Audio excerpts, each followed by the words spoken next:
Hi, welcome to my channel. This is General Psychology for Freshman, Chapter 3, Part 2, Operant Conditioning. Before starting operant conditioning, in previous video, we was try to see classical conditioning. Both classical conditioning and the operant conditioning is categorized under behavioral theory of learning. Today, I try to show you the operant conditioning within our language. Kana jechuun maal jechuudha?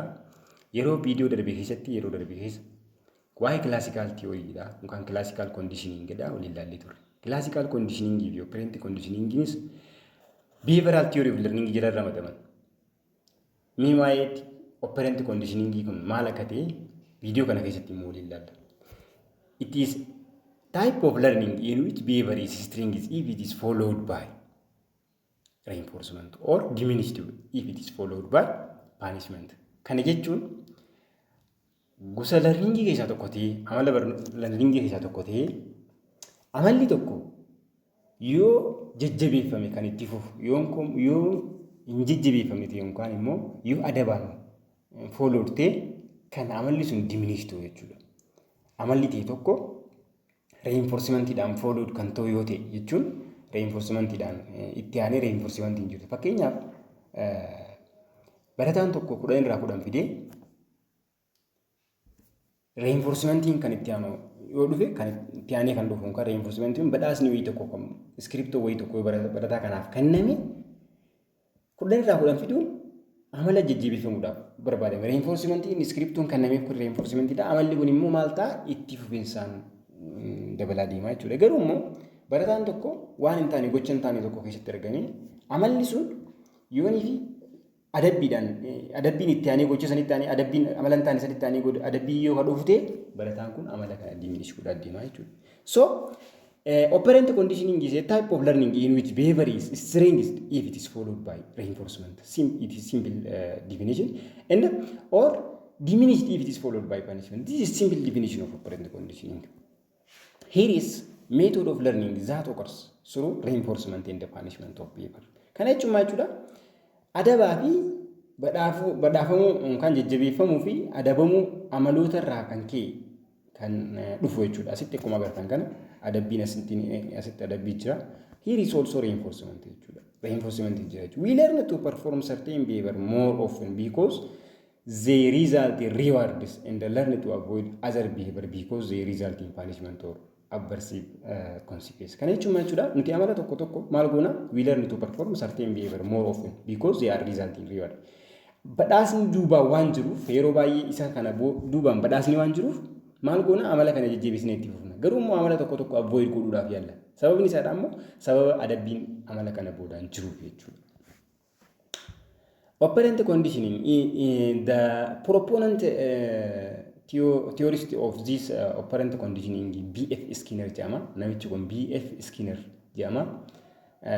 Nami isa kana develop godhe. Classical conditioning Ivan Pavlov jenne, operant conditioning immoo B.F. Skinner. In Skinner's analysis response or operant can lead to 3 types of consequences.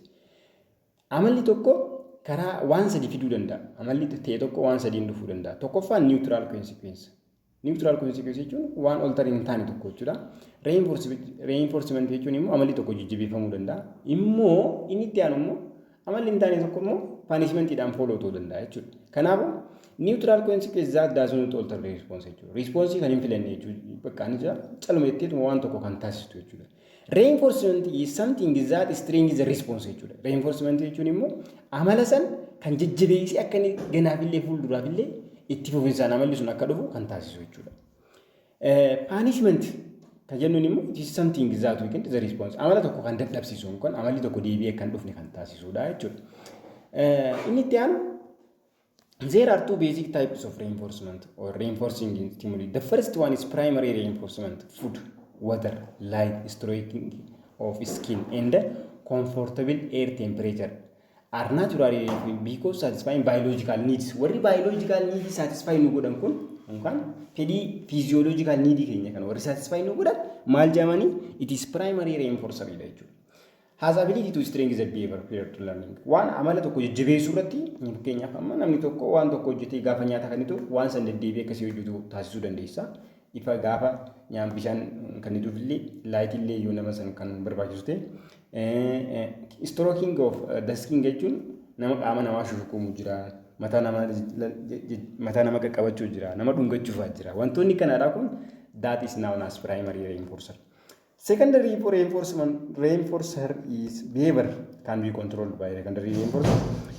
They reinforce behavior because their period association with primary reinforcing money, prize, applause, good grade, award, gold star are common secondary reinforcer. Warri maallaqa ta'uu danda'a, galateeffamuu appraise ta'uu danda'a, yookaan jajjabeeffamuu jira. Good grade gaarii asii kennamuu danda'a. Awarding si kennamu yookaan badhaasni si kennamuu danda'a. Gold star illeen si kennamuu danda'a jechuun gabaabumatti wanti asii jiru secondary reinforcement encourage our psychological need but primary reinforcer encourage our physiological need jechuudha. Biological need keenya kana satisfy nu godhanii secondary immoo warra psychological need keenya satisfy nu godhanii jechuudha. Both primary and secondary reinforcement can be positive and negative. Positive reinforcement process whereby presentation of stimulus makes behavior more likely to occur. Kana jechuun maal jechuudha? Waan barbaachistu tokko gaafa present goone jechuun amala tokko qabaannee fakkeenyaaf akkuma reefu dubbachuudhaaf yaalle barataan tokko 10 fidee gaafa badhaasni itti aanee dhufu badhaasa san kennuufiin presentation of stimulus this is known as positive reinforcement. Qala iskriptoon gurbaa 10 fidee kanaaf kennamuun isaadha. Maal jama positive reinforcement. There are also negative reinforcement. It is process whereby termination of an aversive stimulus makes behavior more likely to occur. Kana jechuun maal jechuudha? Amaloota barataan tokko 10 keessaa akka 10 fiduu yoo barbaanne positive reinforcement jechuun iskriptoo kan nuuf yookaan waan barataan sun barbaadu kan nuuf jechuudha. Negative reinforcement jechuun immoo it is process whereby termination of an aversive stimulus makes behavior more likely. Akka inni 10 keessaa 10 fidu wantoota isatti mijanne san isarraa bilisa godhu jechuudha. Fakkeenyaaf iddoo inni itti dubbisuufla barattoonni isaa hojii dubbisuu hin qabne irraa hambisuu, barattoota inni hin jaalanne irraa isa fageessuu, wantoota ergaa adda addaadhaa maatiin akka isa dhiphisne isa taasisuufaan that is negative reinforcement jechuudha. Waan tokko irraa remove godhu jechuudha. Akka barataan kun itti fufuuf waan inni hin barbaanne waan keessi isaa hin jirre tokko maal godhu jechuudha? Irraa remove godhu yookaan terminate irraa dhaabuu jechuudha. This is negative reinforcement and the positive reinforcement you say. Positive reinforcement is presentation of pleasant stimuli jechuudha. Waan baay'ee itti tolu tokko nama amalli isaa akka jijjiiramu barbaanne san waan isa tolu tokko isaaf dhiyeessuu yookaan isaaf kennu jechuudha. Negative reinforcement jechuun immoo waan isatti hin tolle tokko isarraa fageessuu jechuudha bakka. Removing unpleasant or aversive stimuli jechuudha. Kana isaan san akkasii qabanna. Under negative reinforcement there are two types of examples. Those are escaping conditioning and avoidance conditioning. Yemuudhaan bika lama qoodaman.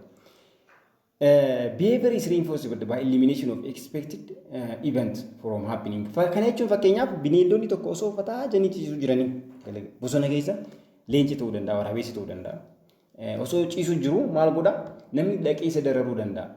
Namni kun akka isan darareef maal godha? Sagalee wayii tokko dhageessisa yookaan waan nama sodaachisu tokko dhageessisa jechuudha. Namni kun isaaf aversive stimuli yookaan unpleasant stimuli dha. Kanaafuu unpleasant stimuli kana waan isatti haala isaaf mijatee jiru sanirraa bilisa baasuudhaaf maal godha? Sagalee wayii tokko dhageessisa. Then he try to remove an aversive behavior jechuudha. Escaping conditioning and avoidance conditioning is two example of negative reinforcement dha jechuudha. Akkasitti hubannaa.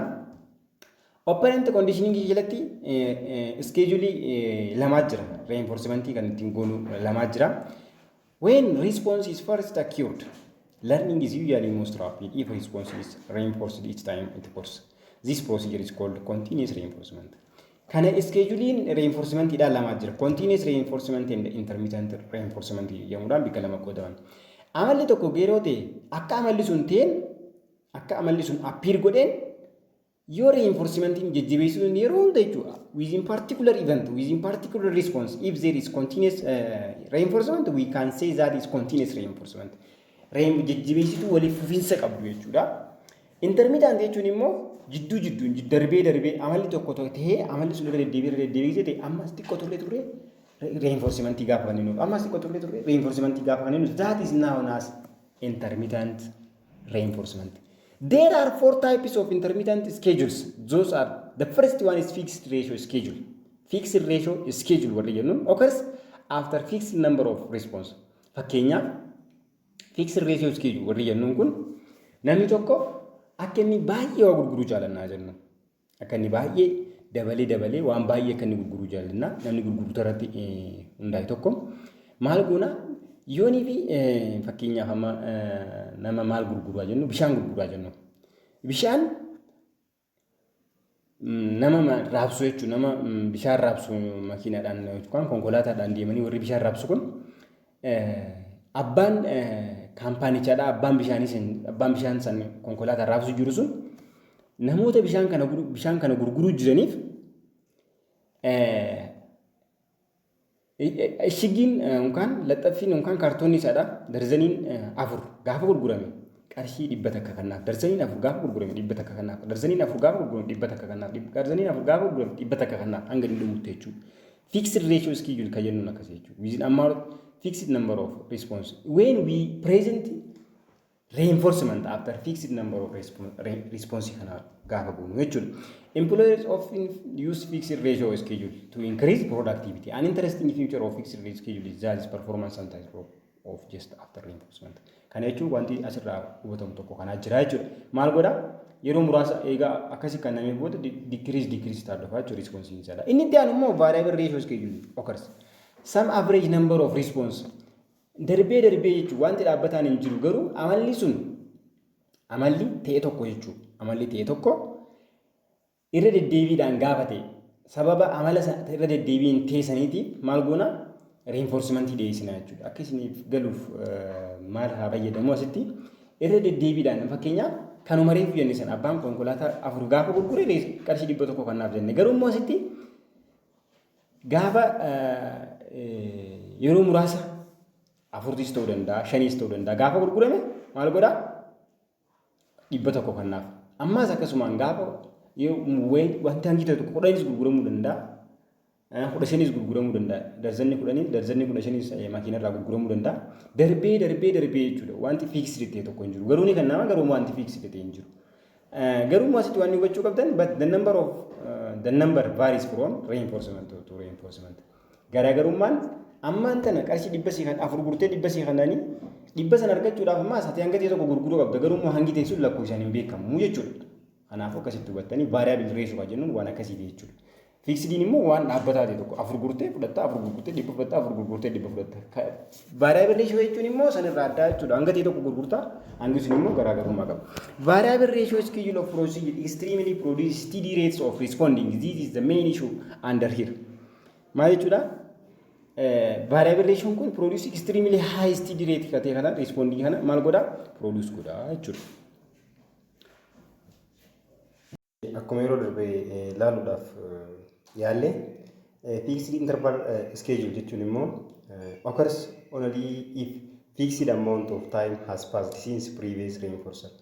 Egaa reinforcing yookaan jajjabeessituu tokko kan inni booda nama tokkoof beevalii tokko mul'isee jajjabeessituu tokko erga laannee booda yeroo muraasni yeroo hangi ta'e tokko fixed ta'e tokko erga darbeen booda reinforcementii biraa yeroo kanneen fixed interval jechuun yeroo muraasa yeroo murtaa'e tokko fixed ta'e tokko booda kan kanneen jechuudha.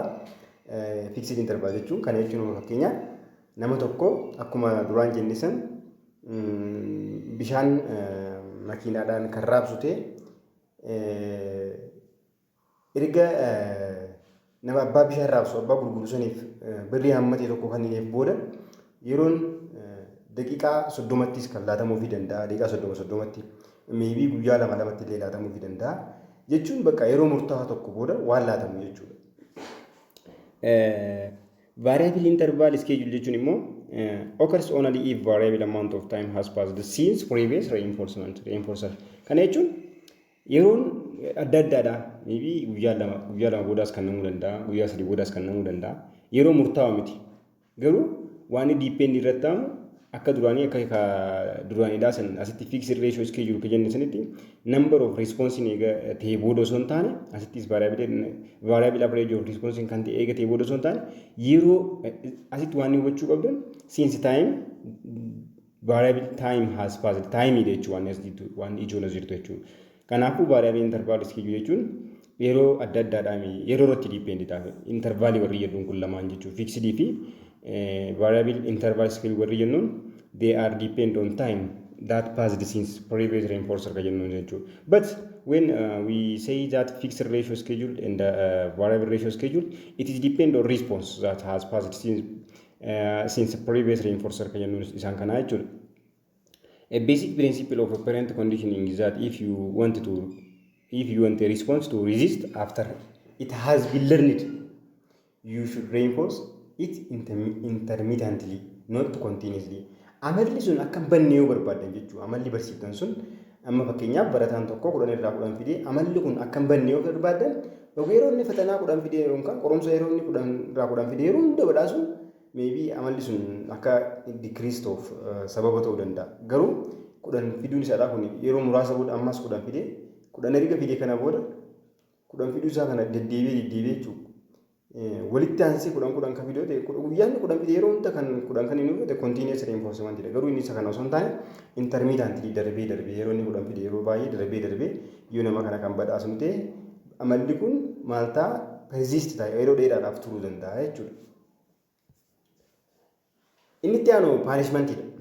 Punishment is something that weakens the response or that weakens the response or that makes the behavior less likely to occur again. Kan jechuun punishment jechuun amalli tokko deebi'ee akka inni hin dhufne yookaan xiqqeessuudhaaf yookaan immoo amalli sun akka dadhabu taasisuudhaaf jechuudha. Amalli namni tokko qabu amalli nama sanidha akka hir'atu kan taasisu punishment dha. Adaba jechuudha. Punisher can be any aversive or unpleasant stimuli that weaken the response, makes them unlikely to occur.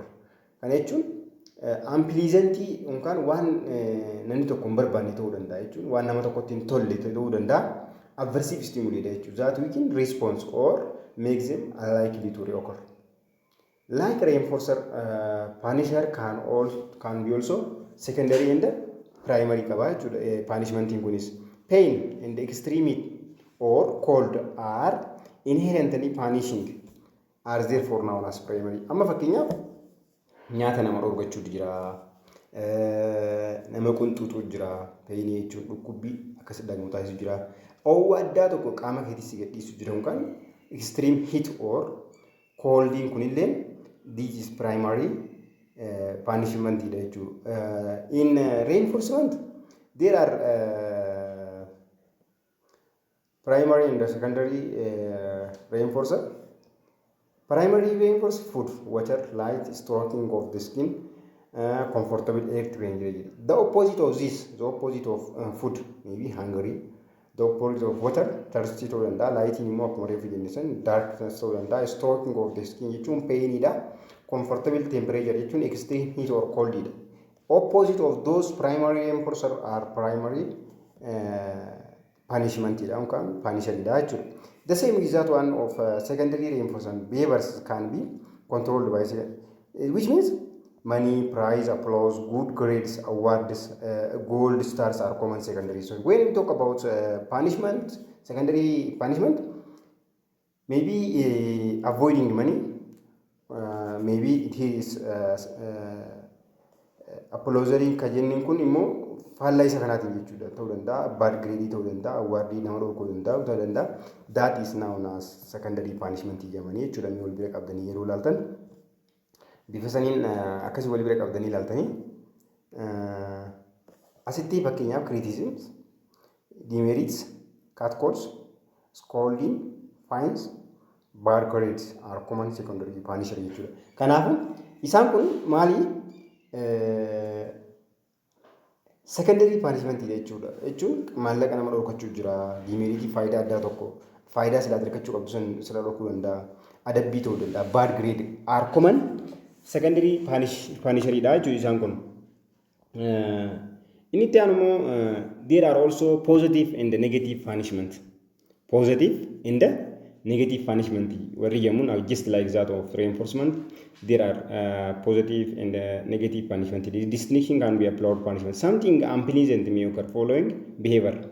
Kana jechuun amala waan hin barbaachisne tokko jechuudha. Amala hin barbaachisne tokko. Amala qabaachuu hin qabne tokko gaafa agarsiiste waan ati silaa hin barbaanne tokko si dhufa jechuudha. Fakkeenyaaf mana keessa teessee hin iyyine yoo siin jennu daa'imni kun kan iyyuutu yoo ta'e unpleasant thing fakkeenyaaf qunxuuxuun malaa, adabuun malaa, loluun hin malaa nama kana jechuun waan inni saalaa wanti tokko bakka present godhu jechuudha. Presenting unpleasant thing jechuudha. Positive punishment jechuun. Negative punishment jechuun immoo something pleasant may be removed following the behavior.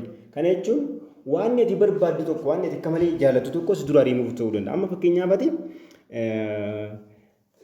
bilbila yeroo baay'ee bilbila kana akkati hin fayyadamne yookaan silkii foonii harkaa qabdu qafoo silkiidhaa kana kan harkaa qabdu kan akkati yeroo baay'ee hin fayyadamne akkati dubbistu barbaadan maatiin kee. Kanaaf maal godhanii bilbila akkati dubbistu barbaadu isaaniitiif adabni isaan si adaban maali yeroo baay'ee silkii waan ati barbaaddu san silkii san sarkaa fuudhu jechuudha. That is removing unpleasant thing jechuudha.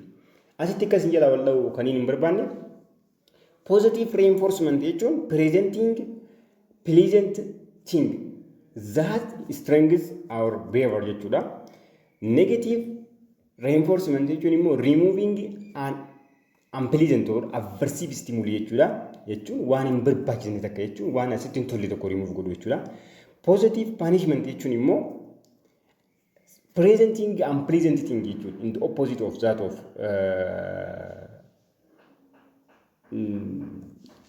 positive reinforcement jechuudha.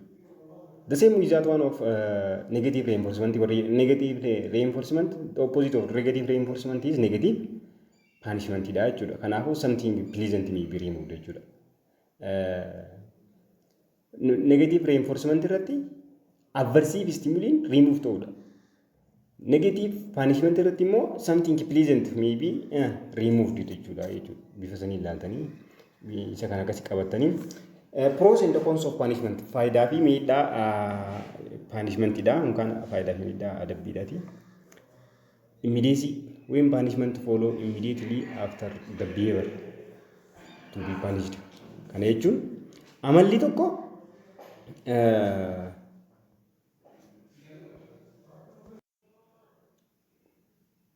kanaaf immediacy jechuun battala badiin balleeffame sanitti battala sila amalli adabamuu qabu sanii yoo adabnu taate amalli sun maybe punishmentiin sun maybe apply ta'uu danda'a. Consistency when punishment is inconsistent the behavior being punished intermittently reinforces therefore becomes resistant to its next. Kana jechuun consistency jechuun sila yeroo adabbiin barbaachisanitti yoo kan hin adabne taate consistency taadhaa yookaan constant wanti tokko kan hin eegnefte amalli sila adabamu sun baduu dhiisuu danda'a jechuudha. Intimacy, intensity. In general terms, severe punishment are more effective than mild ones. Punishmentiin cimaan jechuudha. Punishmentiin jabaan qacellotti nama san miidhuu danda'u hunda caalaa effectiveidha jechuudha. Miillisan. However, there are studies that indicate that less intense punishment are effective provided that they are applied immediately and consistently. Consistently immediately taanii miidli punishment yoo taanis isaan sun maalidha effectiveidha jedhanii qorannoo yeroo dhiyeenyaa keessatti baasee ni mul'isti jechuudha jedhanii. Punishment may be fails. People often administer punishment inappropriately or miidhaan yookaan disadvantage punishmentidha. Namoonni yeroo baay'ee punishmentii tana akkamiin fudhatanii inappropriately yookaan mindlessly fudhatan jechuudha. Osumatti yaadiin akkanuma bakka loluufaa jira nama hin taane fa'aa waa jechuu jira. Jechuudha osoo itti yaadiin jechuudha. The recipient of punishment often respond with anxiety, fear and outrage. Kana jechuun maal jechuudha? Namni gartee adabamu sun maal godhaa ni aaraa yeroo adabamu sun ni aaraa fi sodaadhaan guutamaa jechuudha. The effectiveness of punishment is often temporary depending on the presence of punishing person or circumstance. Circumstance irratti hundaa'uudhaan yookaan nama adabu sun irratti hundaa'uudhaan effectiveness yookaan faayidaa qabiinsi punishmentidha kun maal ta'a? Temporary jechuudha. Most behavior is hard to punish immediately. Most behavior is hard to punish immediately. Amalli baay'een maalidha? Immediately waan san punish godhuudhaaf xiqqishoo ni ulfaata jechuudha. Punishment conveys little information. An action intended to punish may instead reinforce it because it brings attention. Kana jechuun punishment conveys little information. an action intended to punish may instead be reinforcing because it being attention. Yeroo baay'ee namni tokko maal godha information waan xiqqoo irratti hundaa'uudhaan nama adabuudhaaf kan jiran jechuudha. Isaan kan namni kun immoo nama sana aarsuudhaaf jecha amala sila adabamuu qabu sanarratti bakka itti baay'isee amala sana akka gartee daran cimuusa taasisaa jechuudha. Shaping jechuun immoo shaping is an operant conditioning procedure in which successive approximation of a desired person are reinforced. Kana jechuun amalli nama tokkodha successively jechuudha. Tartiiba jiru hundaanuu approximation isaadha jechuudha. Maaloote yoonii reinforced ta'e. In shaping you start by reinforcing tendency in right directions. They gradually require response that more and more similar to final desired response. The response that you reinforce on the way to the final often is called successive approximation. Kana jechuun amma fakkeenyaaf daa'imni takka akkamitti akka gartee maankaa wayii nyaatan yookaan fal'aana wayii nyaatan akkamitti akka ishiin qabachuu qabdu. Filaa mataan filatan filtuu kan jennuun kana akkamitti ishiin qabattee akka filachuu qabdu namni tokko saayikila gisii of akkamitti akka inni of saayikila kana ofuu qabu kan jennu shaping jechuudha. Successive approximation jira asitti waan beekuu qabdan. Kanaafuu with each successive approximation the desired response are maal ta'anii reinforced ta'an jechuudha. Ni jajjabeeffamu jechuudha. Kanaafuu shaping jechuun nama tokko yookaan daa'ima takka akka isiin waan takka irra geessuuf waan barbaadamu tokko irra geessuuf jajjabeessuu jechuudha. Inni shaping jechuun isaan kana. Inni itti aanu fi mata dureen itti aanu immoo social learning theory dha. Social learning theory dha.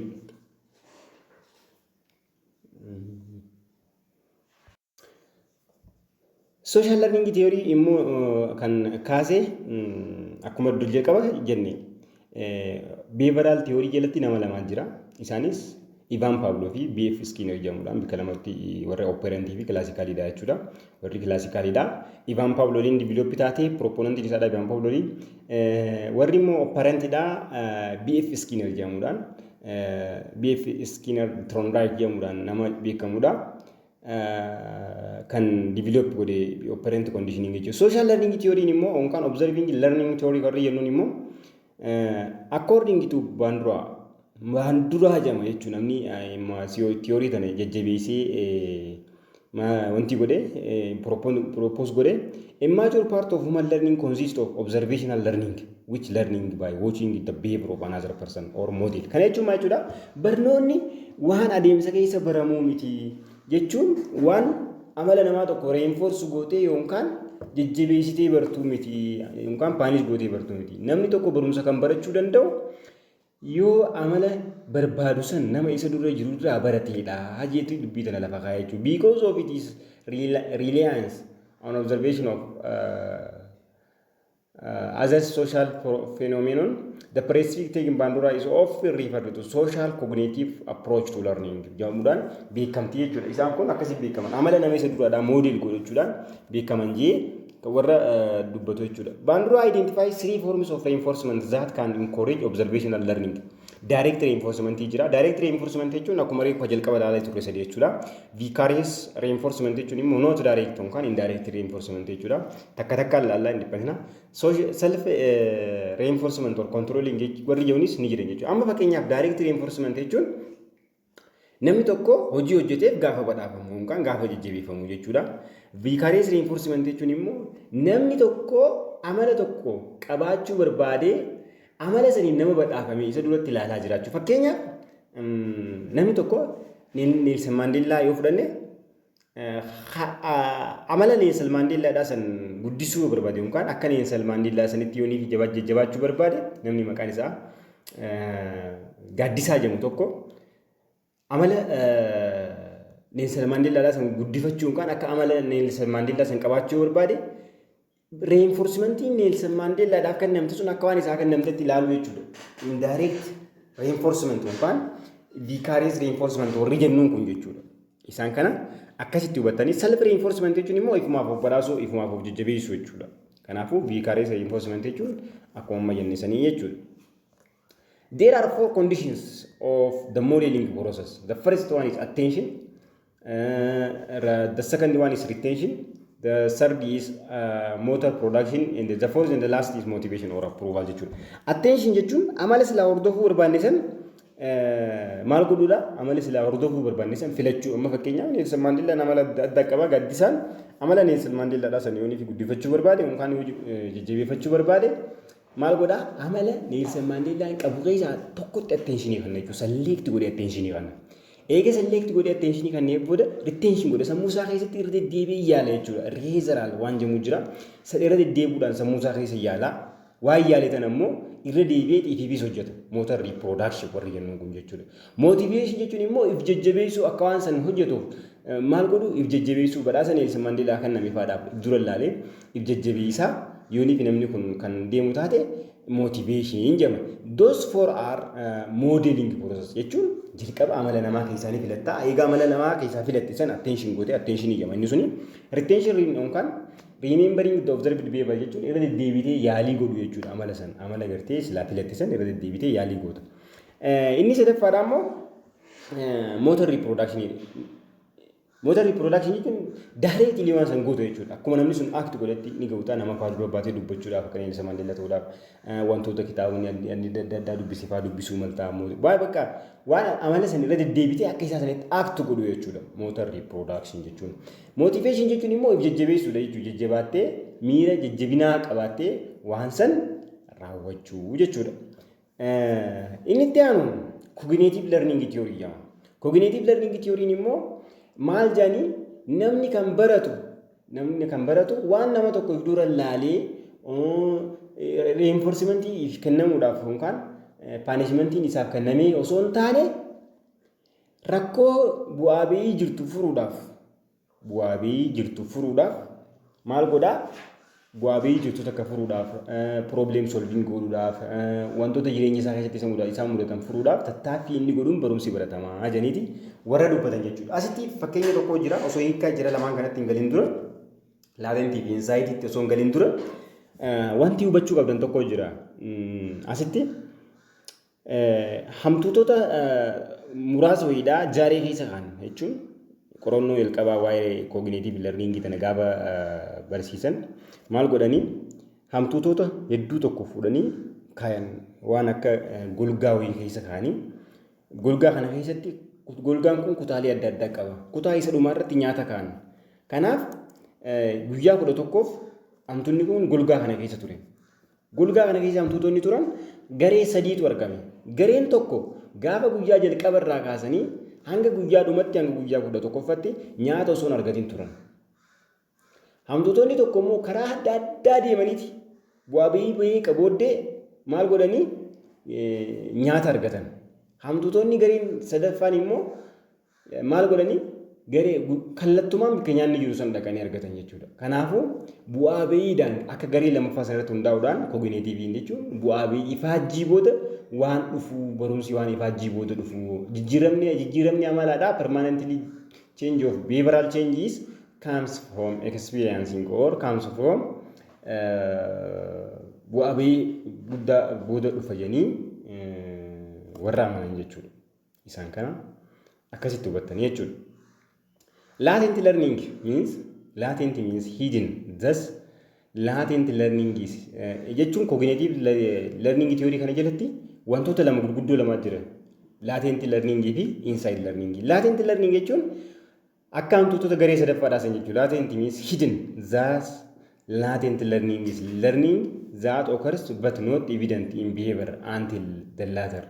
When the condition for its appearance are favorable, it is said to occur without reinforcement of particular response and seems to involve change in the way of information is processed. Kana jechuun hanga yeroon tokko isaaf mijaa'u amalli sun ni mul'atu jechuudha.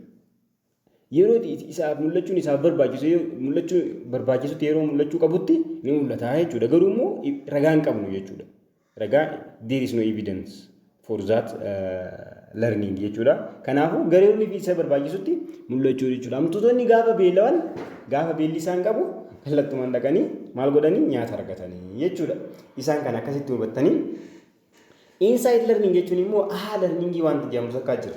Aha learning jechuun namoonni baay'een rakkoon baay'een isaan dhiphisee galgala ni rafan ganama immoo rakkoo saniif furmaata wajjin hirriibaa kaan isaan akkanaadha kun immoo inside learning yookaan aha learning jedhamanii jechuudha. Kanaafuu hordoftootaa fi daawwattoota viidiyoo kiyyaa isin hundinuu baay'een isin jaaladha baay'een isin galatoomfadha. Viidiyoo kiyyaa waan laaltaniif baay'ee naaf galatoomaadha. Wal jajjabeessaa naaf jajjabeessaa subscribe share naaf godha. Viidiyootti aanuun hanga walitti deebinutti nagaa waaqayyo isin wajjin haa jiru haa turu. Torbee gaarii isiniif haa ta'u.